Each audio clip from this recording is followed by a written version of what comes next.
രുചികരമായ Kottayam style beef chops നമുക്ക് ഉണ്ടാക്കി നോക്കിയാലോ. ഇത് ബീഫും തേങ്ങാപ്പാലും മസാലപ്പൊടികളും ഒക്കെ ചേർത്ത് തയ്യാറാക്കുന്നതാണ്. ഇവിടെ കഴുകിയെടുത്ത് വെച്ചിരിക്കുന്ന ബീഫ് കഷ്ണങ്ങൾ നല്ല കനം കുറച്ച വലിയ ബീഫ് കഷ്ണങ്ങളായിട്ടാണ്. പിന്നെ ചതച്ച ഇഞ്ചി, വെളുത്തുള്ളി, ചെറിയുള്ളി, പച്ചമുളക് ഇതെല്ലാം ഇതിനകത്ത് ചേർത്ത് കൊടുത്തിട്ടുണ്ട്. പിന്നെ കുറച്ച് മസാലപ്പൊടികൾ ആഡ് ചെയ്ത് കൊടുക്കണം. മല്ലിപ്പൊടി, മുളക് പൊടി, മഞ്ഞൾപ്പൊടി, ഗരം മസാല, കുറച്ച് വിനാഗിരിയും കൂടെ ചേർത്ത് കൊടുത്തിട്ട് നമുക്ക് നന്നായിട്ടൊന്ന് ഇളക്കി യോജിപ്പിച്ച് ഒരു കുക്കറിലേക്ക് ഇട്ട് കൊടുക്കാം.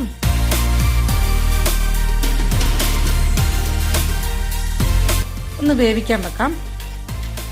ഇനി ഒരു 3 സവോള നമുക്ക് നൈസായിട്ടൊന്ന് അരിഞ്ഞെടുത്ത് വെക്കണം. ഈ കടായിൽ എണ്ണ ഒഴിച്ച ശേഷം ഞാനിവിടെ കുറച്ച് സ്പൈസസ് എടുത്ത് വെച്ചിട്ടുണ്ട്. ഇതൊന്ന് ചേർത്ത് കൊടുക്കാം.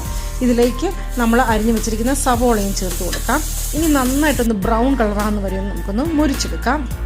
അപ്പോൾ സവോളയൊക്കെ നല്ല ബ്രൗൺ കളറായപ്പോഴേക്കും ഞാൻ ഇതിൻ്റെ ഒരു 1/4 ഭാഗം സവോളയൊന്ന് മാറ്റി വെക്കുകയാണ്. ഇത് നമുക്ക് മിക്സിയിലിട്ട് നന്നായിട്ടൊന്ന് അരച്ചെടുക്കാം.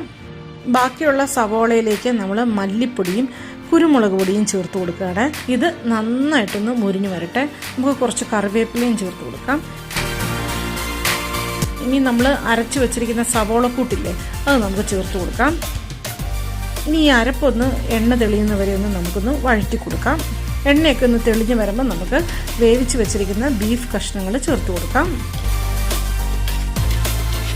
ഒന്ന് വെള്ളം വറ്റി വരുമ്പോൾ നമ്മൾ 1 കപ്പ് കട്ടി തേങ്ങാപ്പാൽ ചേർത്ത് കൊടുക്കുകയാണ്. ഇനി ഈ തേങ്ങാപ്പാലും ബീഫും കൂടെ നന്നായിട്ട് തിളച്ചൊന്ന് വറ്റി വരട്ടെ. ആ സമയത്ത് നമുക്ക് കുറച്ച് കുരുമുളക് പൊടിയും കറിവേപ്പിലയൊക്കെ ചേർത്ത് കൊടുക്കാം. ഇപ്പോൾ ചാപ്സ് കുറച്ച് ഗ്രേവി ആയിട്ടാണ് ഇരിക്കുന്നത്. ഇത് അപ്പം, ചപ്പാത്തി, പൊറോട്ടയ്ക്കൊക്കെ നല്ല കോമ്പിനേഷനാണ്. അപ്പോൾ ഇതെല്ലാവരും ട്രൈ ചെയ്ത് നോക്കണം. അപ്പോൾ എല്ലാവർക്കും ബൈ, താങ്ക് യു.